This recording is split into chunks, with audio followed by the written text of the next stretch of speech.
Hey guys,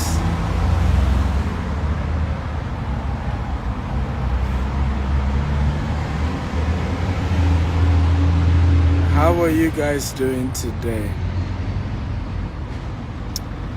Okay, so tell me your name and where you're joining me from, guys. So apologies, my previous video, the network was quite bad. I hope this one is a lot better. I hope so. Welcome, good to see you. Please tell me your name and the city you are joining me from, okay? Your name and the city you're joining me from. Appreciate having that. Let me see.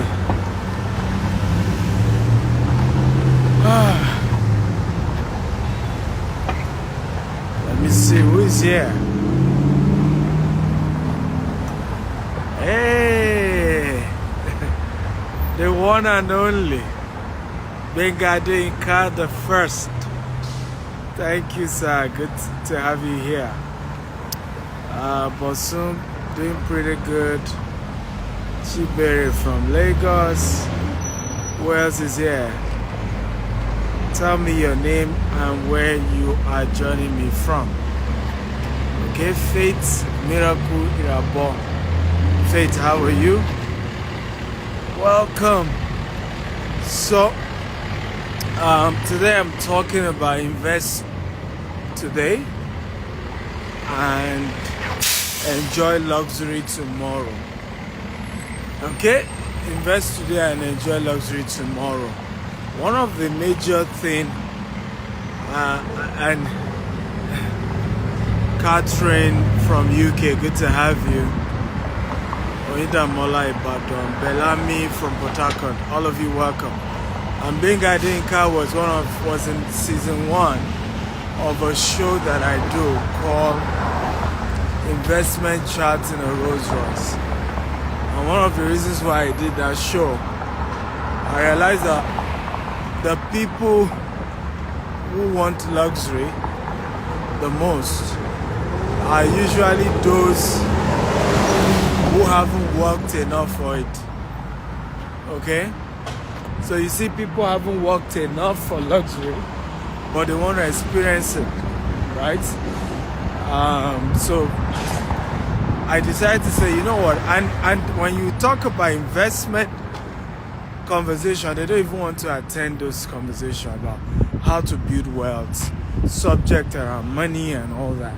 So we started a show called Investment Chart in a Rolls Royce, and he was gracious to be one of our guests and wanted people to understand that luxury is possible, success is possible, but you have to understand that you have to pay the price. And for me, I've always had to share this with a lot of people.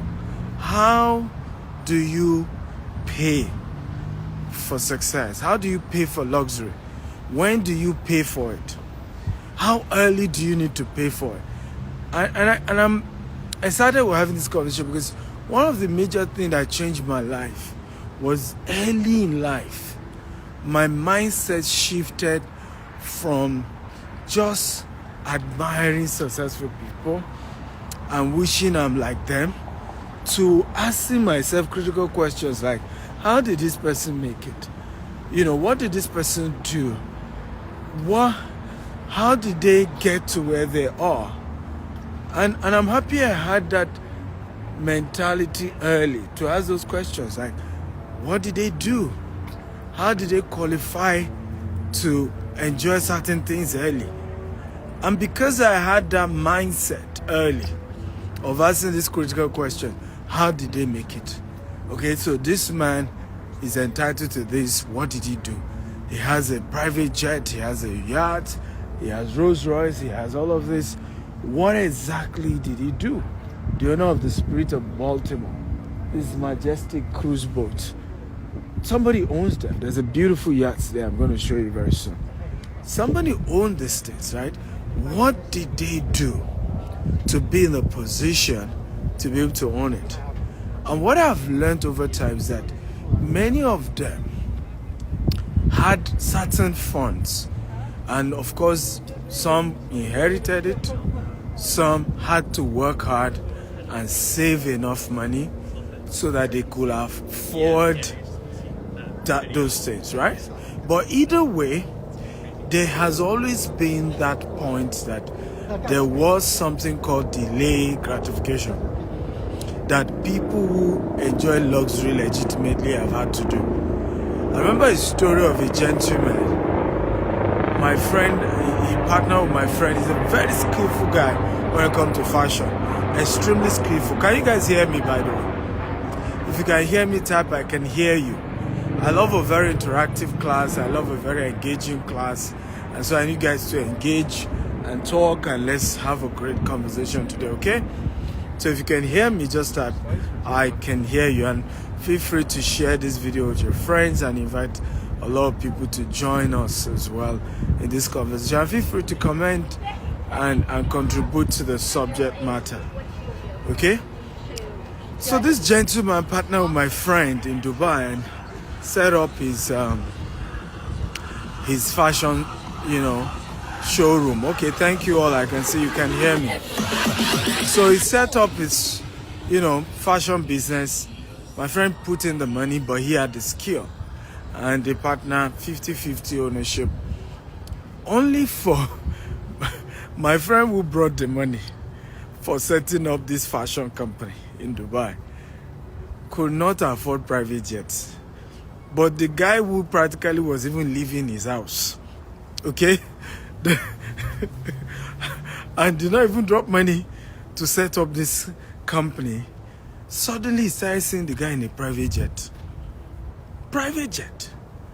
And at that point he started wondering, what's going on here? And when they checked the account of the company they both set together, the story continues to be that, there's no money.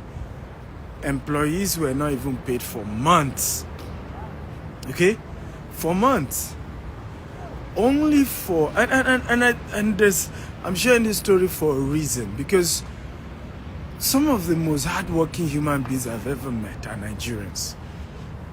Some of the most creative, skillful guys I've ever met are Nigerians. Okay?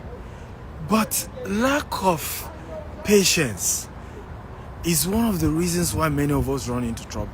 We just are not patient to trust the process, right? There is that tendency to want to cut it short and hasten the whole process and just not understand that success is a process. Ownership, living a luxurious life is also a process, right? There are things you have to do at a certain phase of your life that will gradually put you in a position, right, to then be able to afford certain things in a certain phase of your life. Okay? It was living champagne life or Coca-Cola salary. That's a funny one. That's a funny one. And actually that's what he was doing. Because the person who even dropped the money for you to set up the company, doesn't own a private jet. And you went to lease a private jet. And what he noticed, one day, this is a true story, by the way. He got to the office. Of course, staff were already wanting to, go on strike, wanting to stop coming to work because they've not been paid. These guys, because my partner was just an investor. So he keep asking, why are you not paying your salary? I said that we are not selling. But how do you mean you're not selling? The other partner we co-own this business is in a private jet. What's going on? And a particular day, he got to the office. Before you know it, a British guy came with a baseball bat, right? True story. Was ready to start fighting. And he had to intervene that they're all looking for his partner, that they set up this company together. What happened? Say, well, my friend's partner had employed his girlfriend as a secretary. She's a British as well. And, this guy had used the so-called secretary's credit card, over withdrawn, in fact, practically owing secretary £100,000 or something. And then different people started coming. It was a messy one. Extremely creative young man. You were lucky to get a partner. He brought money down. Let's do business. And rather than patiently grow the company, right, what was more important was to go and get a private jet. Like I said to some of you watched the earlier show, my dad said something to me growing up. Do not quickly make money so that you can make money for a longer time. Tete lowo ko ba le lowo pe. Tete lowo ko ma ba lowo pe. And it just simply means there are certain things you should not rush to have and to own, so that you can eventually have those things for a longer time. For many years, I drove a particular car. It was a Toyota RAV4. Is it RAV4 now? No, it wasn't RAV4, but it looks like RAV4, but it was a Toyota 4Runner, Toyota 4Runner. For many, many years. I remember even my brother, everybody would be saying, you know what, if this car were to come back to this world, this car will never make a mistake of coming near your house. And, we get to laugh. But guess what? The period I was still driving this car, I was buying properties multi-million. Okay? Literally, if you have an idea of the lands I was buying, the sizes of it. And that's probably why I couldn't buy a new car. I was under pressure, to pay for the lands that I was acquiring. So getting a new car was the least of my concern. I was building an empire. Okay? And so I needed to prioritize. And this is where we make mistakes. It's not about how far, it's about how well. You must know that there is a phase of your life you must just keep investing. People wouldn't know. Some people even be pitying you, thinking something is wrong. I remember a story of one of my clients who, was sharing with me. He used to work with Lagos State government. And he resigned, he set up a school, massive school in Ogun State. Massive school. When I say massive, it was a massive school that he set up. And I remember the story of, one of those days we got talking, and he was sharing with me how his friends, he's even ashamed to go and, visit most of his friends that they were together working, in Lagos State. I think he resigned maybe as a PAMSEC or something, but it was quite big. Because now he's lost weight. Because he had to buy school bus, okay, for the school he owns. The brand new type of cars he used to drive. He had to substitute all that for school bus. Okay? He had substituted all of that for school bus. And, readjusted his life in a very, very reasonable way. And when we got talking, I said, do you know, sir, that your mates he said some of them, when they even see him, they say, Ashiko Sinkon, and when they miss Sheko Sinkon, it's because we used to know you when you were working with the government, you have this extravagant lifestyle. Now you've left to go and start your business, you look as if you're struggling. And I remember saying to him, I said, but you and I know you are richer than all these people, that are even worried that Sheko Sinkon, hope you're okay. You are way richer than them. The reason you don't look it is because you are reinvesting every money you're making to build this particular group of schools that you're building, this massive empire. And I remember saying to him, I said, 10 years from now, some of these your colleagues will come and beg you for a job.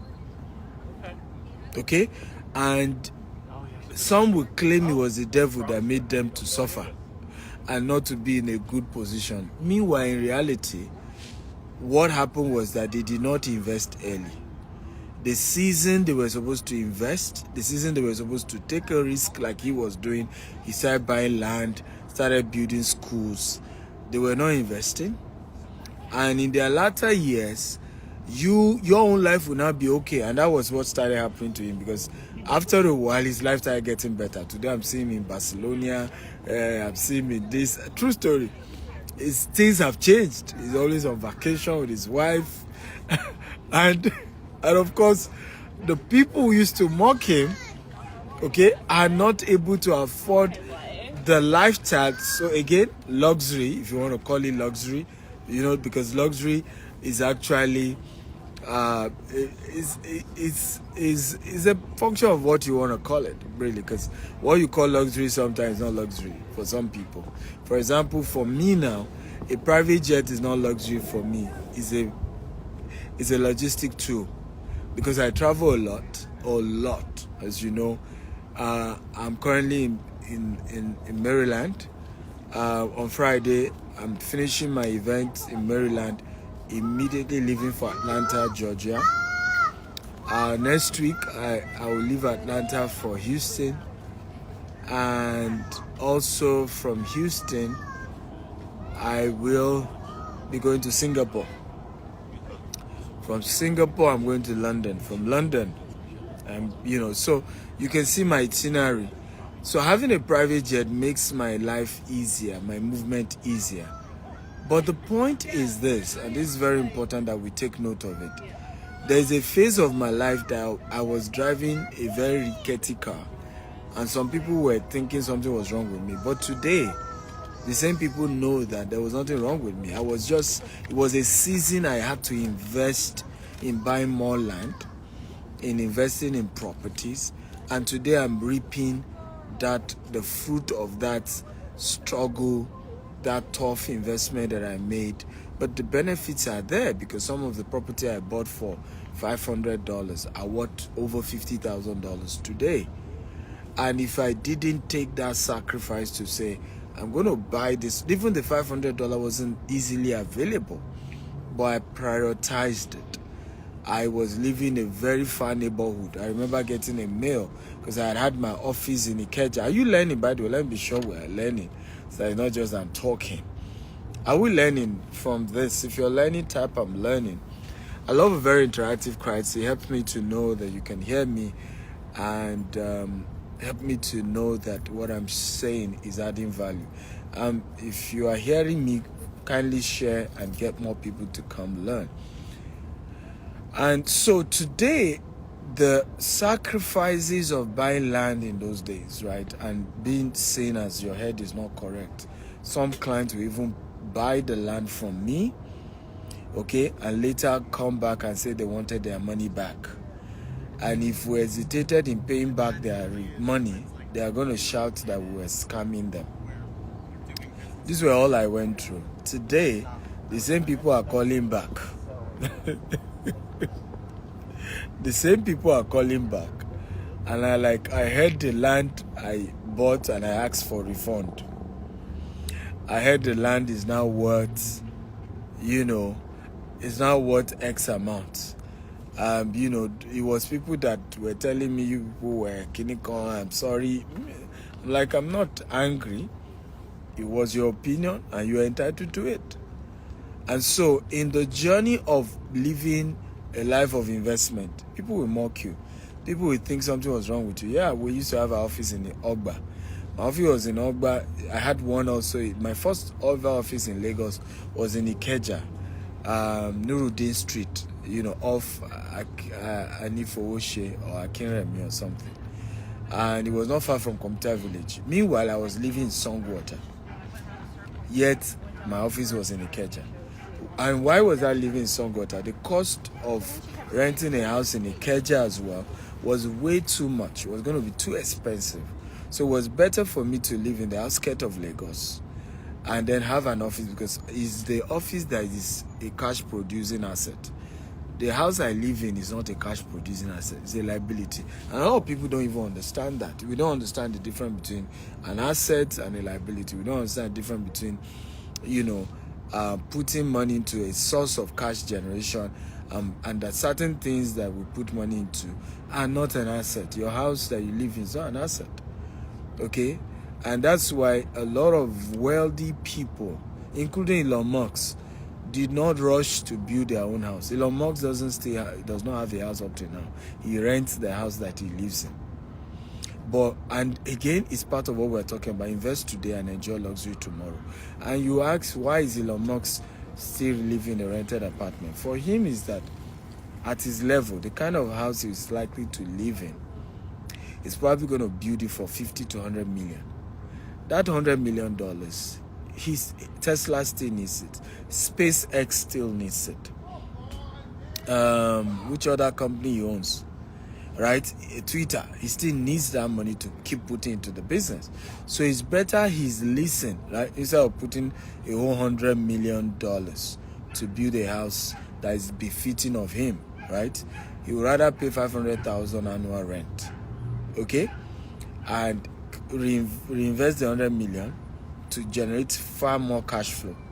So if you don't understand the difference between asset and liability, you really won't understand how wealthy people live their lives. And sometimes people who are on their way to extreme wealth, you will think they are poor. People who are on their way to extreme prosperity, you would think something's wrong with them, but that's not true. They just understand the concept of delayed gratification. They just understand that at this phase, right, I would rather put this money, into something that we'll call it cash generating assets.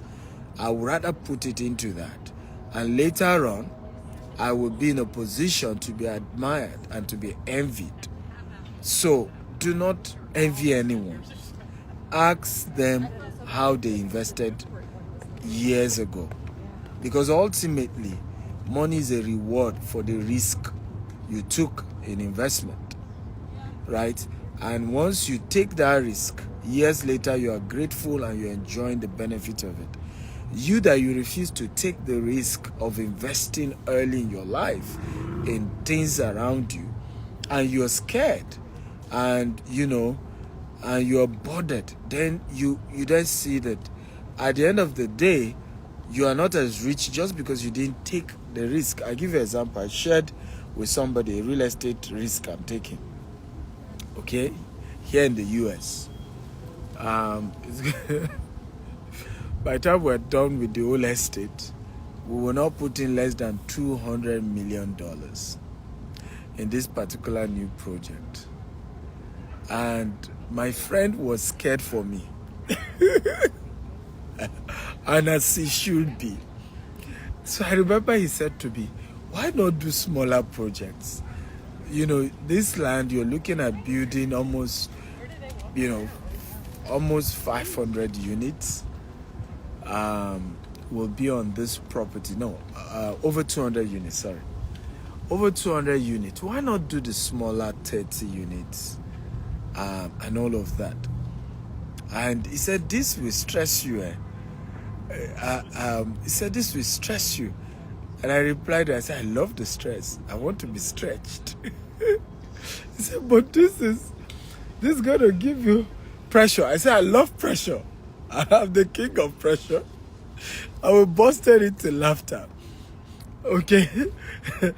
But again, it's the way I'm living my life. And so every day you're taking risk. You're taking so much risk. And some people are sitting somewhere refusing to take risk. And they're just saying, see his life. Oh Lord, if I can just be like him. Some even think all this my traveling, I'm just enjoying. But a lot of it is work.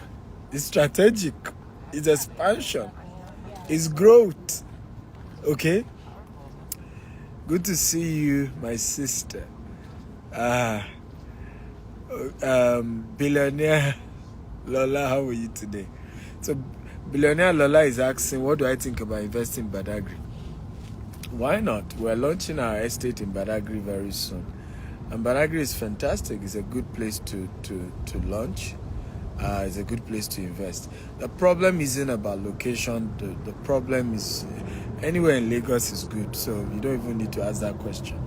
The problem is investing right. So I get this kind of, do I call it stupid questions? Like, Dr. Steven, I want to buy property urgently. And I ask the question, what's your budget? And that's why if you ask me about property, the first question is, what's your budget? I want somewhere good in Lekki. And I asked the person, I said, what's your budget? He wanted to buy as a house. I said, what's your budget? He said 2.5 million. Now, what's annoying about that statement is that you cannot even rent, a 3-bedroom for 2.5 million in Lekki right now. Rent. Talk less of somebody in his widest imagination thinking that he wants to own a land with 2.5 million. I got another one recently. Oh, you have up to 10 acres, Lekki. I say, yeah, but what's the budget per plot? It says 600,000 naira. Like, are you okay? Right? Because such lands don't exist anymore. Again, people go ahead and buy, because they want to be scammed, right? So they go ahead and get people who convince them that, I have something for you. But that was a land that has been sold to 2 people already. 2 people already. So you end up claiming you were scammed, but were you really scammed?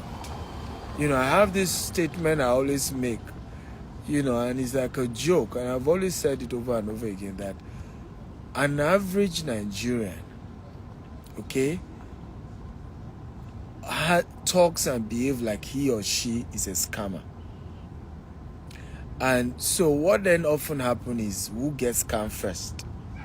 Okay? So often when I get this question by average Nigerian to say, Dr. Siri, I was scammed, I'm really concerned to even answer you, because what often happens is that you acted like you were trying to scam people and they just scammed you before you could scam them. Because, for example, if you have enough money to buy 10 acres of property, it meant that you have enough money to have done research on the cost of property in a location. And this is why one of the powerful quotes I always say, and I want everybody to write this quote down. Please help me type it on the screen, in the comment section. Always invest in the knowledge of an investment before the investment itself. Again, always invest in the knowledge of an investment before the investment itself. Everybody help me type it. Very important. If I always take this home, because here you are, this guy wants to buy 10 acres of land. Let's even say at the rate of the 600,000 that he wants to do, at that rate of 600,000, okay, this person wants to invest over 60 million naira at the rate of what he has even said. Okay, over 60 million naira at the rate of what he has said. Yet, and that's the painful part here, yet he has not put in even 500,000, okay, to go and sit down with somebody who has massive investment in Ibejuleki. Right? Just say, hey, sir, here's 500,000 just to book a 2-hour with you, and I want to ask some questions. So I want to set up my estate in Ibejuleki. Okay, what are the price range in that location? What location do you advise I buy? Just ask basic questions. We will not do that, right? We'll carry the entire 60 million and say, yes, we have money, and be bragging up and down, I want to buy, 10 acres. You eventually find yourself with somebody who's ready to scam you, okay? And claim he has given you a land. At the end of the day, you've just been scammed. And so you come to the public and, and make a lot of noise. Oh, I don't trust anybody again. I invested in Nigeria and they scammed me. But in reality, weren't you trying to scam people? Because anybody who is thinking of setting up an estate in Bejuleki already knows how expensive properties are going for in Ibejuleki. So you wanted to buy for 600,000 and then go ahead and be selling at 10 million, right? And you think somebody will be kind enough to sell to you for 600,000? Why the real cost of value in that place, is 10 million and above. So let us wake up, ladies and gentlemen. The one of the best way, and I say it over and over again, to avoid losing money. In fact, when people tell me, how do I avoid losing money? Okay, how do when it comes to investment? My answer is simple. The only known and proven way to manage risk when it comes to investment is from someone who has already taken that risk before. That's all. That's the only. Naturally, what that then does is that you have limited the risk, because the person will give you an idea of what is likely to happen, of what you are likely to face, of the situation of things within that axis, okay, of the typical issues that occur, and that naturally reduce your risk. Okay? I hope you've learned something, guys. If you've learned something, type I've learned something, I've learned something. So for the rest of today's conversation, I'd like to make it a Q&A. So if you have a question for me, feel free to ask your question and I will answer you. Okay? Because I still have a long journey to go. So let me show you. Like I told you, I love to do my work. I'm still going to go down there. Hopefully there should be a bridge. I hope my journey I'm not going to regret it. I'm hoping that I can see a bridge to cross over to this side, but I'm not seeing any. I need to go to the other side and turn back. Okay, so okay, I'm happy that you guys have learned something. So if you have more questions for me, feel free to ask me your questions. Okay, feel free to ask your questions. Agbanoki, good to see you here. How you doing? Richie says weekend program still going on in Baltimore. Yes, it's on Friday by 11 a.m. So those of you in Baltimore, we're gonna have a great time to Baltimore. 11 a.m. in the morning. I can't wait. We're gonna be having a wonderful time together with me. 11 a.m. on Friday. So yes, we're gonna have a great time. So let me take the first question today. Osayoge Effort says, which is more lucrative, house flipping versus land banking? Good question. So property flipping is it's a whole different ball game, different business model. And I don't think when it comes to real estate, there's such a thing as which one is more lucrative. I just think that each one is different. Each one also is a function of where you are, at what level, and your kind of appetite and reward that you're looking for. So I give an example. Your profit margin on property flipping is little, but you can replicate it faster. So for example, in a calendar year, you can do from 4 to 6 flips in that year, right? And let's say your profit margin is between 15 to 25%. Okay, that means that in one calendar year, you potentially will have made between 60% to 100% of your money back, right? So you can see that. Of course, potentially, don't forget that. But in the case of land banking, however, the flipping there has a lot of a struggle. First of all, it's very capital intensive, because you need to have the money to buy the property, you need to have money for the renovation. So it's quite capital intensive, and also takes a bit of your time, because now you have to follow up with contractor that is handling the project, and you are hoping he gets the approval from the city and that the city doesn't drag. That's why if you're doing that in a place like US, the process can be very cumbersome, right? So you particular approval phases and all that.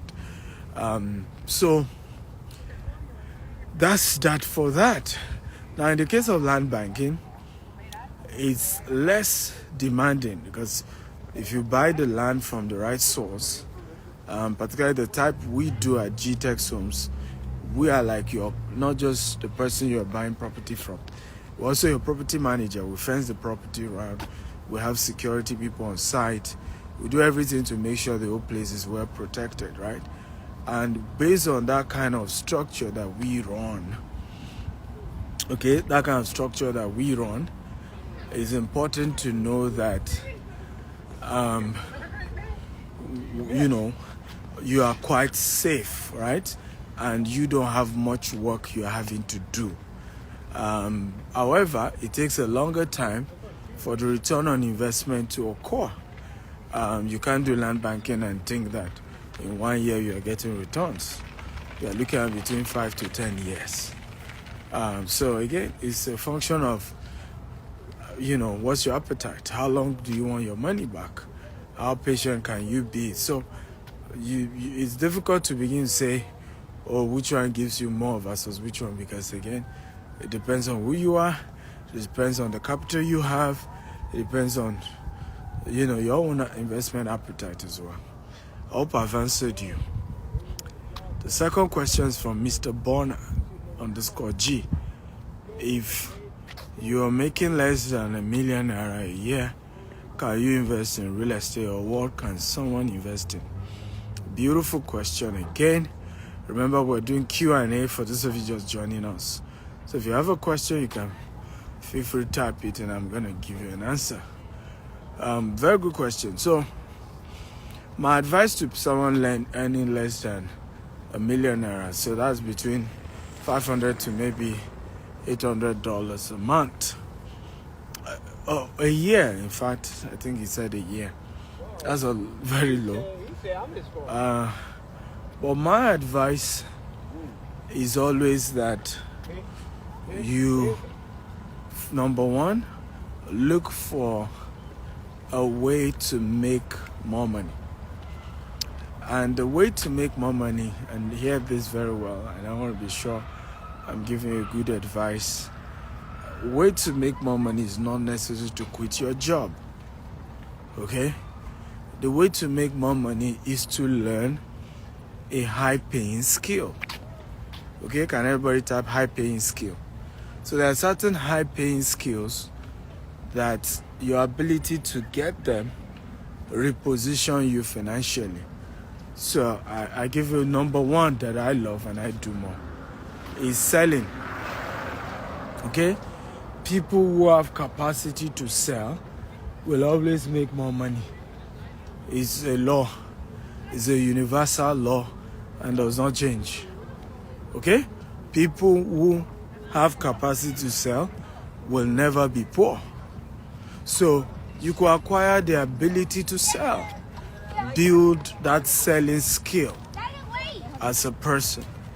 You could get, somebody will say, but I think certifications are better.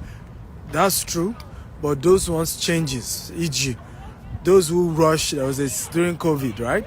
If you could get certain certification, you get what we call the IT jobs. But the IT jobs are gone now, right?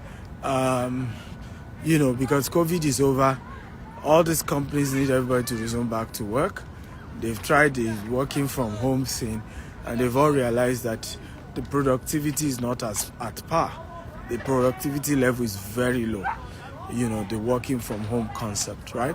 So they've asked everybody to resume home. So if you had rushed to go and get that certification, nothing bad with it. But as of now, you practically will be jobless because things have changed again. And that's no longer the yardstick anymore. So we're in a world, we're in a fast moving world, right? Things change quickly, but there are certain skills that will always be needed. Selling skills. So if I were you, I improve my selling skill, and I'll partner with an owner of a product, and I'll look for the people who want to buy such product, and I'll start making more money. I'll make the difference. I'll get commission. And that's how I started real estate, actually. I didn't start as a developer. I started as an agent, being the middleman. And I was prudent with the little money I was making. I was good with my clients to make sure the relationship was well built. And when it was time for me to start doing my own development, I built enough reputation to be able to do it, and enough people had trusted me and were willing to do business with me. So for me, that's the way, that's my advice as to how to go about it, okay? I hope it makes sense. If it makes sense, type it makes sense. Prince Will says, thank you, doctor. Is how can a young civil servant get involved? I just answered your question. Learn how to be a broker, okay? Become a broker and make enough money.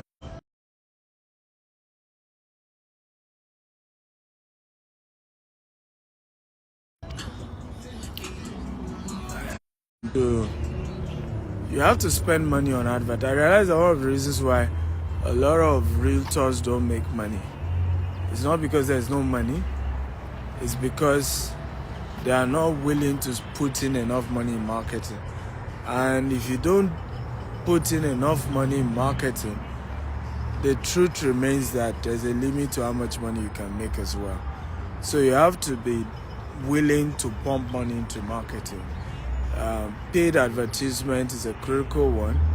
You have to be willing to put money into paid adverts for you to get good money out of it. So yeah, that would be my own tip. Another tip is to also leverage on those who have built credibility while you are trying to build credibility, right? And the best way to do this is called content marketing. Everybody say content marketing. Can me type content marketing?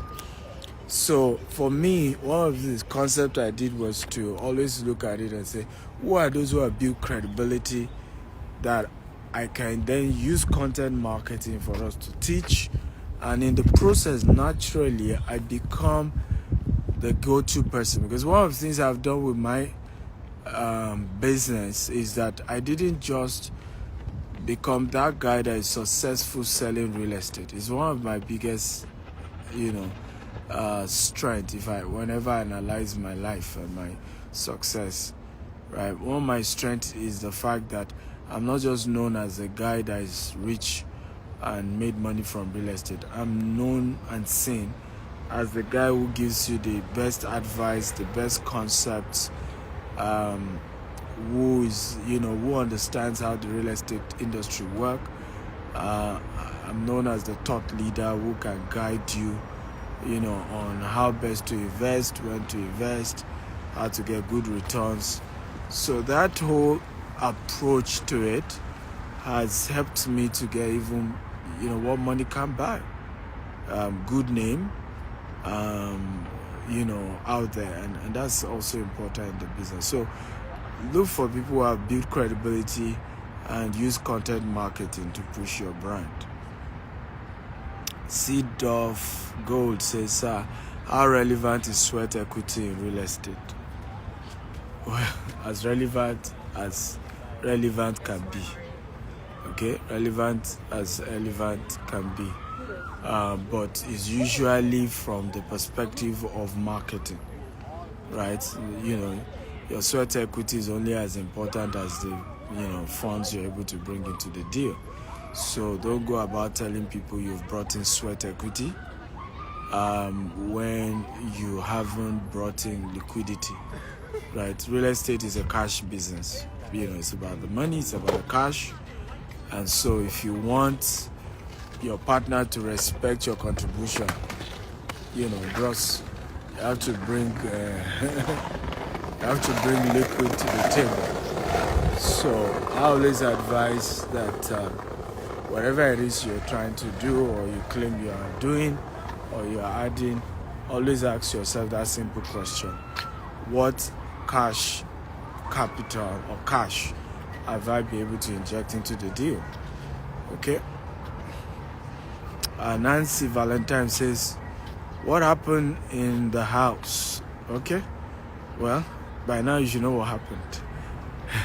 Richie K Entertainment says, what is the minimum capital to invest in real estate? There's no such question. Such question doesn't exist. Minimum capital.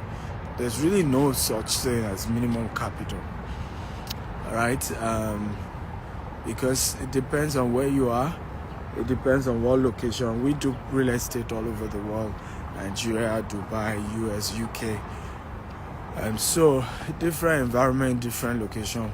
We're expanding out to Ghana, Uganda, Kenya, and other parts of the world as well. So no such thing as minimum investment. And I get all that question all the time. There's no really there's no such thing as what's the minimum investment. Okay, what do you have? And that's one of the things I love about real estate as well. You can always start from where you are. Okay, always start from where you are. If you can't afford, coming from the angle of being a broker, okay, coming from the angle of being a broker, and see what you can do from that angle, because ultimately your network determines your net worth. But everybody can come in from at whatever level. If you can't even own a full house, do land banking, buy the land and keep it for a while. But there's always somewhere you can start from, and everybody can start somewhere and work their way to the top. Let me see if I have more questions.